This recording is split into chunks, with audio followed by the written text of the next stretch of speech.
Mhm. Deamber, we were talking about you today too. It was Dr. good. Lamb, It and was Dr. good. Lamb was talking about It was earlier good. this evening about when you've gone through this program, about how when those of you who go on to the doctoral program, about how good your writing is. And it's true. And you all have done so much in 8 weeks, and you've done so well. And it really does help prepare you for that next step that I know many of you are going to want to take.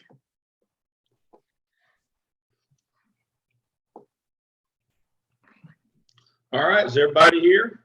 Hey, well, I don't think everybody's here, but Hope It's everybody's 7 doing o'clock. well.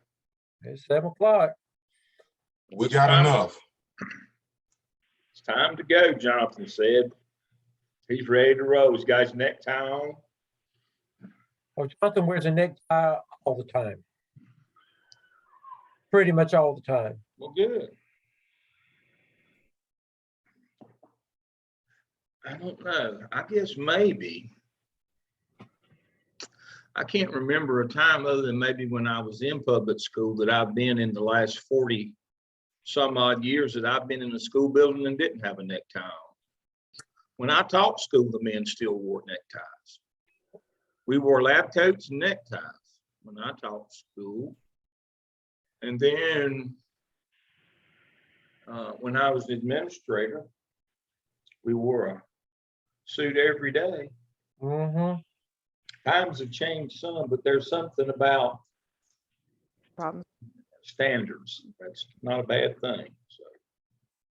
So, Dr. Lamb, it was in 1978. I can remember my first job, and it was a work day. It was a work day. Now I worked for, he was old school, and I did not wear a necktie on a work day. He stopped me in the middle of the hall and asked me where my necktie was. Oh yeah. Oh yeah. Sorry. And the only good thing is in the high school where I taught, the gym was upstairs. The gym and science building was a combo. And so the walk off the main floor you walked in was the science, and then the gym was back behind it and the next level down, obviously. But I was in the science building because if I had team PE and then had to go back to science, chemistry, physics, chemistry, whatever I was teaching, but mostly idiot biology, the repeaters. You couldn't even in your own building go from the gym to your classroom without that time in your own building. That's how strict it used to be, but that wasn't a bad thing, I think. We need some standards. That's not a bad thing, not a deal breaker, but not a bad thing. No. Well, welcome everybody. I think it's I'm not going to date myself like you, Dr. Lamb. Pardon? I'm not going to date myself like you, but in the Well, late 90s, I had a teacher assistant at a school where I was my principalship, and he wore a shirt and tie every day. And I had a student in that teacher assistant's room that did the very same thing because of that. And I'll never forget that. Yeah. Yeah, it's awesome. Part of what we do is model the behavior that we'd like for our students as well in the dress. But if you have me for 603, you'll hear the story about back in the 90s when I was a high school principal. I had a young man who wore a dress. Now, I did not make him go home and change his dress because he had on a dress. He just had to wear one as long as the girls did. All the girls complained that he was wearing a shorter dress than they were. And so, but as long as his dress was down to his fingertips, that was all right. That was okay even back then. Of course, that was in Charlotte. That's a different world. It's a different world. I was just glad he had clothes on. I was high school principal. We hosted summer school one year, and it looked like the beach. I had 1,800 kids in summer school that had enough clothes on for about 300. Yeah, it was. Not good. All right, let's talk about the AAPTEL tonight. Thank you for joining us. So you have completed your first of your 6 evidences, the AAPTEL. You have generated artifacts that we will talk about putting in your competency folio a little bit later. Those materials are in your class shell that tell you what the artifacts. Some of the things that you generated an email permission from your principal. You have your data set that you disaggregated. You have the plan, your marketing plan, your action plan. You have several of those artifacts that you generated by doing that, your first evidence, and we'll put those in your competency folio later. No, Dr. Lamb, they have already done the first 12. They have completed the first 12 already. They've done those. They can go ahead and they can do the other. That's great. And they can do the others later when we get through with this, because you're gonna generate more artifacts doing this, and you'll complete. But as a reminder on competency analysis, that's just not in your competency folio. Competency analysis is in your DRF portfolio where you upload your evidences. Please remember, you've done 12 competency analysis in AAPTEL task 5. You did competency analysis for 12. You will do the other 9 as when you get to AAPTEL task 4. There's only 4 tasks in the AAPTEL, and you will do the others. And when you have those done, you can go in and complete your competency analysis. As I have told you, in your DRF portfolio, you can go in at any time and do your School of Ed disposition. You can do those now if you want to. Please wait until you have done all of your competency analysis in task 5 of the AAPTEL and task 4 of the AAPTEL. When you have those done, you can go in and complete that form as well. At that time, you will go in and complete the last 9 of your artifacts in your competency folio in task 5. So that's where we are. So now let's talk about the AAPTEL. Let's dive right in. Let me share my screen.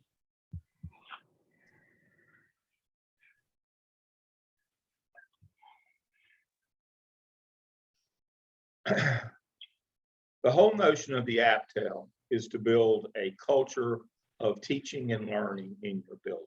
Let me say that again. You want to build a culture of teaching and learning in your building. Now, you need to be able to identify who your best teachers are. And we call that classroom or empowerment as a classroom leader. Who are your best teachers? Based on what? Well, we use Marzano's 9 high-yield strategies to determine who our best classroom teachers, who are the best practitioners of teaching strategies. Remember, in public schools, we're not about what to teach. That's political and above our pay grade. We're about how to teach. Who is the best practitioners? We got to identify who those people are and then use them to get help to others. And that's empowerment as a school-wide leader. So the first level of empowerment is empowerment as a school-wide leader. And then be involved with curriculum, be involved with personnel, be involved with the school improvement plan, those kinds of things. There's 5 of those steps, but the first is teaching others. And so our notion here is we want to do some research about what empowerment is, but we've got to know that empowerment has 2 phases again. It's kind of like the Earnhardts in racing, Big E and Little E. Big E is empowerment as a school-wide leader. Little E is empowerment as a classroom leader, and they are linked. What we find is that schools that offer their best classroom teachers the opportunity of school-wide leadership positions have more best teachers. Let me say that again. Schools that offer their best teachers school-wide leadership opportunities have more best teachers. That's the coin of the realm, great teaching. We can't just allow people to be in leadership positions like on the leadership team or the school improvement team or the curriculum team or the hiring team. We can't allow those people to be just whoever rolls the ball out, either figuratively or literally. We can't just say, well, you know, he's been here the longest, or he won this many balls. Your best teachers have to be your teacher leaders, your school-wide leaders in the building. And so the first thing we want to do is identify who our best teachers are. And then we want to use them to spread that wealth to other teachers in our building. And so your first prompt is you'll do a literature review with a bibliography reflecting various teacher empowerment and leadership best practices. Now, the first mistake that you can't make here is thinking that teacher empowerment and leadership is one phrase. It is not. Teacher empowerment and leadership are two different things. Empowerment in this sense is in your classroom. Leadership is school-wide leadership. That's little e and big E right there. So the two people that we would start with as kind of our seminal work in this area is Todd Whitaker talks about what it takes to be a good classroom, be a good school-wide leader. He talks about teaching others, being involved in curriculum, hiring, you know, school improvement, those things. So Todd Whitaker, he has five survey questions to find out what kind of leadership opportunities you have. And of course, being empowered as a classroom leader, great teachers, Robert Marzano's 9 high-yield strategies. And so here are the things that you to address. Now, don't get hung up on this word right here, create. And so once you've done your research, you're going to create a checklist based on research to aid in assessing current best practices in what's going on in your building. We used to, if your district has a walkthrough instrument where you go in and check for teachers for best teaching practices, that would be the one you would use. If not, you'll use Marzano's checklist, 9 high-yield strategies. If your district doesn't have anything about empowerment school-wide, you'll use Whitaker's. You don't make your own up. When we say create here, what we're talking about is we'll give you the opportunity to either use the ones that are in our template that they'll share with you later, or you use the one your district uses. But don't just make one up. And no, don't ask. Don't either use ours or use your district's. There is no third option. I made my own. No, that is not a third option. And so that's what you will do. And then you will use those instruments in task 2, prompt 1. You will collect data with those instruments to find out what the current state is, and then you will graphically represent that data in prompt 2 of task 2.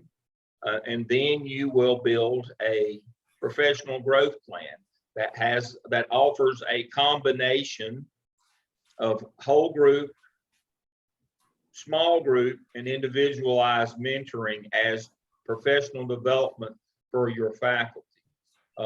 Mine is called MTSS for Teachers. That will be shared with you, where that's my professional growth plan. But the person who is the guru here is Linda Darling Hammond. She is the guru on professional development. But the whole notion here is professional development should not be one size fits all. And you don't have to go out and pay some expert to do it. You are identifying the best teachers on your campus who can then go in turn work and teach others.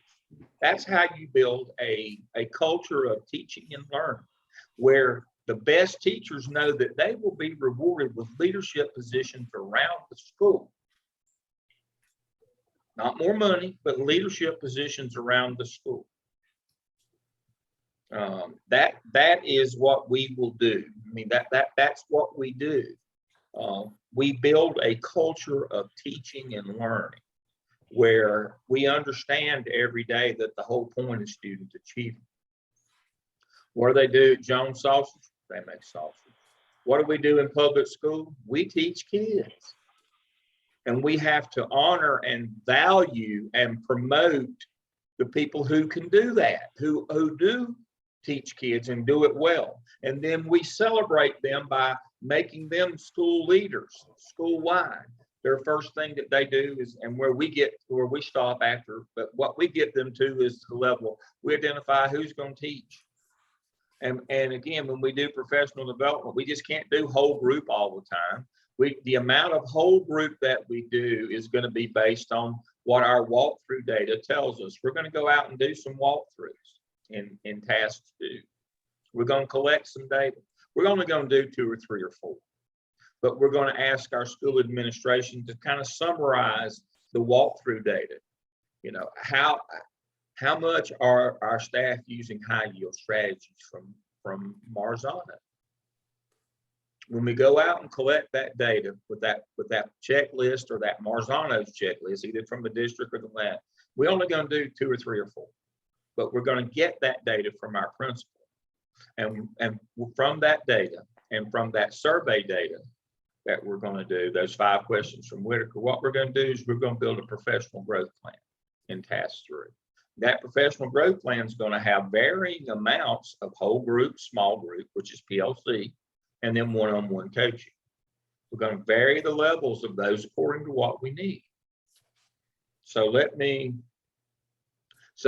if 95% of our faculty is using all the high yield strategies, we don't have to do a whole lot of whole group. We just have to kind of mention it, you know, at the fall, and then again in the winter when we have the required faculty meetings at semester breaks or at the beginning of the year, that, you know, we use high yield strategies in this building. We don't have to do a whole lot of whole group. We can do more of it in small groups, PLC, where we share. How do you do non-linguistic representation? How do you do cooperative learning? How do you do question including? You bring those in your PLCs and you work on those that are least effective in or least used in your building. And then one-on-one, we start with our beginning teachers. And then we expand after the first quarter into our teachers who aren't doing well. So that's the notion here is that, you know, one of the famous management books, I hesitate to call it a leadership book. One of the famous management books of the end of the last century was Collins' is Good to Great. Everybody's heard Good to Great. You know, Collins, his metaphor was, you know, get the right people on the bus and get them in the right seats. You know, that was his leadership philosophy. Well, that's not leadership, that's management, number 1. But number 2, what if there are no right people? What are you going to do now, he wrote? Last time I looked, people wasn't beating the door down to do this job. If you can just find people that can fog a mirror, you're way ahead of the game. If they're alive, you're way ahead of the game. So what are you going to do with them? They expect you to be able to, you know, to get growth and produce test scores. You've got a bunch of stiffs over here that are barely breathing. What are you going to do now, he wrote? Well, I can tell you what you're going to do. You're going to take the synergy that's in your building, the power of the great teachers that you have, you're going to use them to teach others. You don't need a professional development budget. You just need people who can teach. You work with them and then they spread that to others. And you make that a priority in your building. You don't take the basketball coach who rolls the ball out, shows up late and leaves early every day. You don't put them on the school leadership team. You put them on an action plan. How about that? I don't care how many ball games you won. So there's the notion. That's what we're going to do. We're going to create the things that we don't have. We're going to build a professional growth plan, and we're going to grow our employees in the people that we need them to be, because the good ones don't. Right now, we're not getting any ones, but the good ones may not come to us.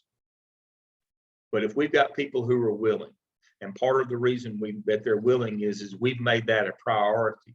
What matters in our building is teaching and learning. And it's respected, it's protected, it is advocated for, and our best teachers become our school leaders.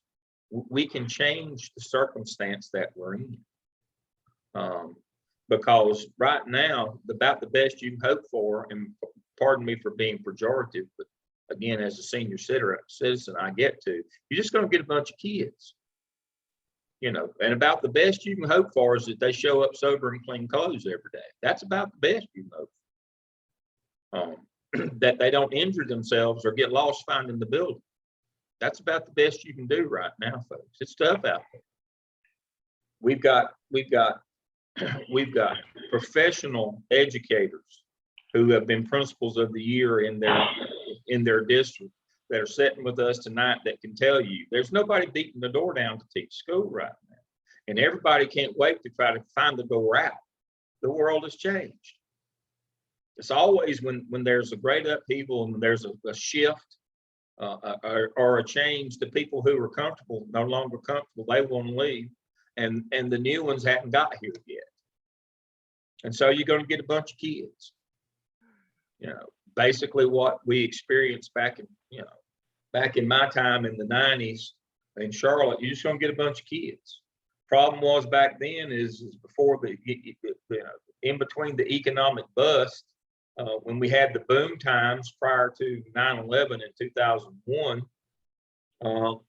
when we had the boom times in the 90s in Charlotte, the banks hired everybody that could read and write. We got the leftovers. And I do mean the leftovers. You know, we didn't get any summa cum laude or magna. We got the praise laudes that got out, you know, just barely out of college.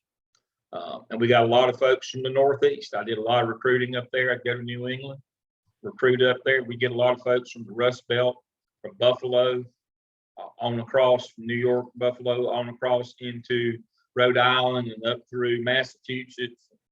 We, you know, all those places up there, we go up there and get them, bring them back. Most of them wasn't even house trained. We had to even do that. They didn't understand indoor plumbing. That was a rough group, but you know, some of them turned out to be really great teachers.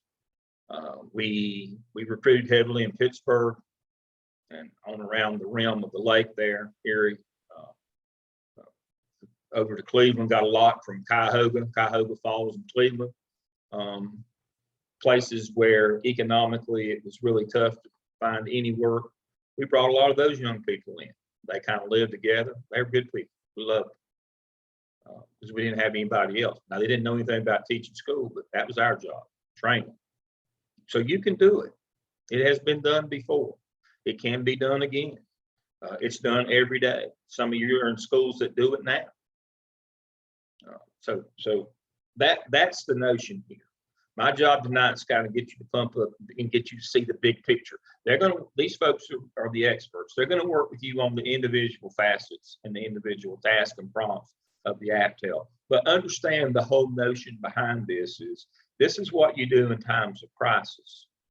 When nobody's beating your door down to work in your school, and you may have some less than ideal folks that you're working with. This is how you make them be those right people in those seats on your bus. That's your job. Number one responsibility when you hire somebody or when you inherit them as a new leader is to make them successful. Let me say that again in closing. Your number one job is to make the people who work for you successful. Dr. Stedman, I told things I didn't even know, so I guess I'm done. That's all I know, and probably some things I didn't know. I'm going to turn it over to y'all to go through the individual pieces and parts. Let's see, who is the... I'm just going to share the screen and pull something up, and then we're just going to briefly talk from here. Let me see. I'm going to make you the host. And if you'll go ahead and start recording on your end. Okay, it's not allowed. And if you don't, that's okay. That's fine. I'm stay right here with you. And if not, it's Dr. Lamb, if you do have to leave, it's not the end of the world, because we're going to cover all of this tomorrow night and Thursday night as well. I know you will. So we're okay. We're perfectly okay. My doctoral student hadn't. I got a couple of them Okay, okay. that I work with. We're gonna- I got them earlier today though, so I think we'll be fine tonight. Yeah, and we're going to be pretty fast with this because like you said, this is saying AAPTEL at a glance.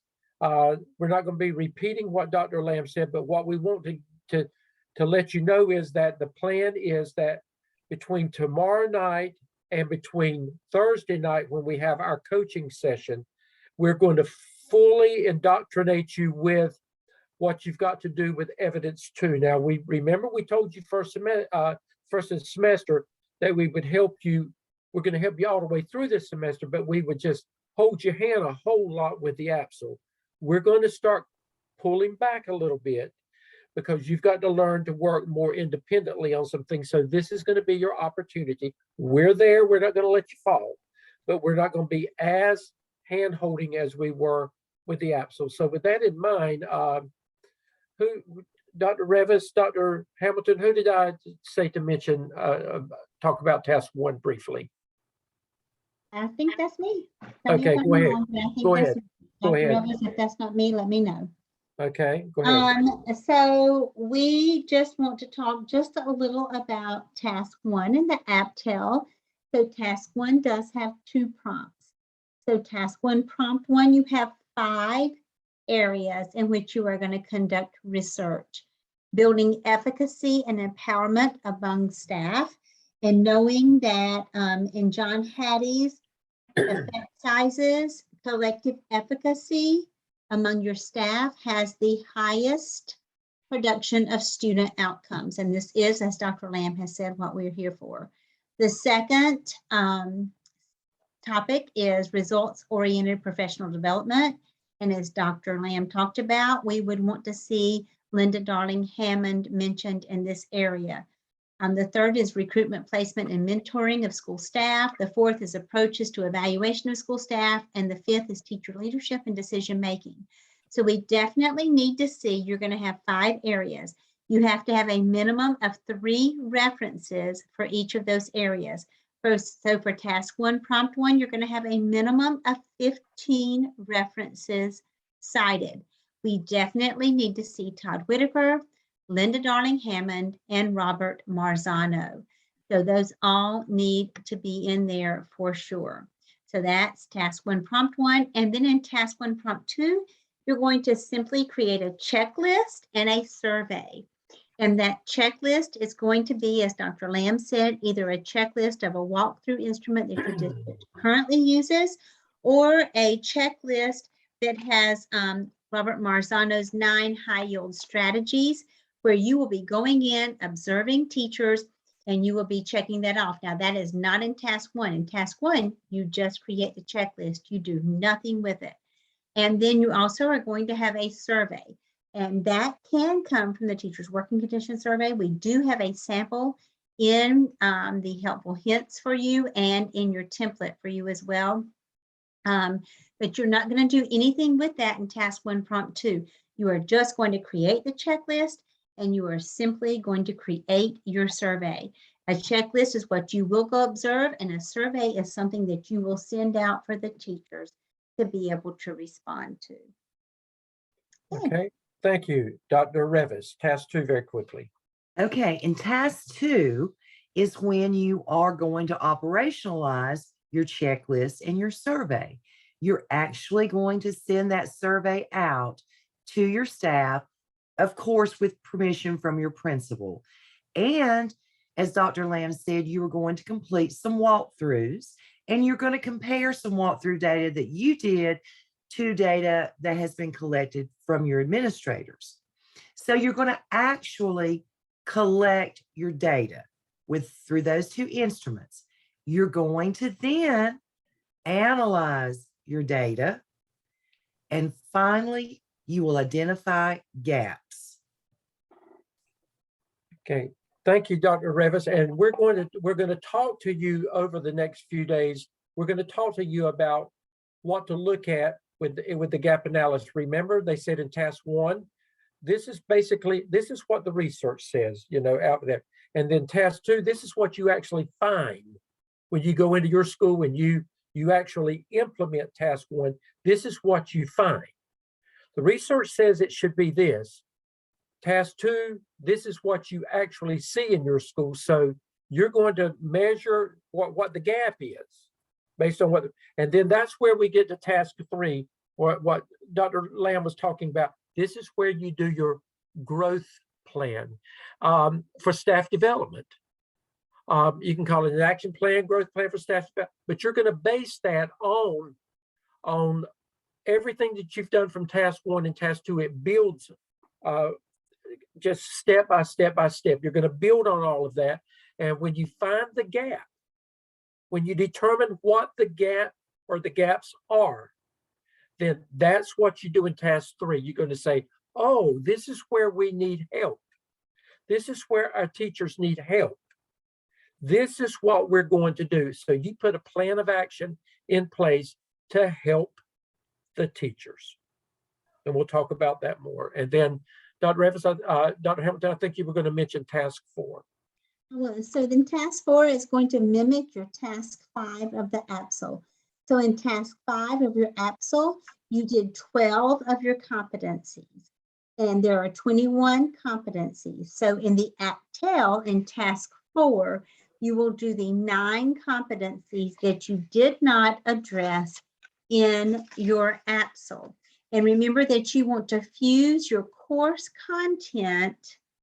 So what did you do in the AAPTEL with your research that you have conducted, with your internship experiences, and then of course those reading assignments for your coursework. You want to fuse all those together and reflect that in those 9 final competencies to demonstrate how you have learned and you have exhibited that you have proficiency in those competencies. Okay. Pretty much, Dr. Lamb, that is it until we meet tomorrow night. Now, tomorrow night and Thursday, you really need to make sure you focus on everything that we're presenting to you, because we're going to build a strong foundation for you. And now remember, you have class, but then the next week we're giving you that spring break. So we're giving you that week without us. That doesn't mean you don't work. You have to work, but you're going to have a good amount of time that you need to be working and building task 1 and task 2 of the AAPTEL while, I mean, you've got a lot of time to build that. So we're going to tell you everything you need to get fully started in that direction. And hopefully by the time we come back, I think many of you will already have knocked out task 1 and 2 based on your work with the app. So I think that you're going to go for it. But just know that tomorrow night, Thursday night, vitally important that you show up and you pay a lot of attention to what we're saying, because we're going to build a strong foundation for you. Okay, that's it, Dr. Lamb. All right. For those of you who are more visual learners, in your class shell, you have the AAPTEL template, final evidence narrative template, and it has these materials that were discussed tonight. They're in that template, so you might want to go ahead and take a peek at that before tomorrow night. It'll help you to understand what we were talking about tonight. So give that a peek. I see we're a couple minutes past our time, but that's okay. Thank all of you for joining us tonight. We'll see you all tomorrow night in class. Everybody have a good evening. Okay, good night, everybody. Good night.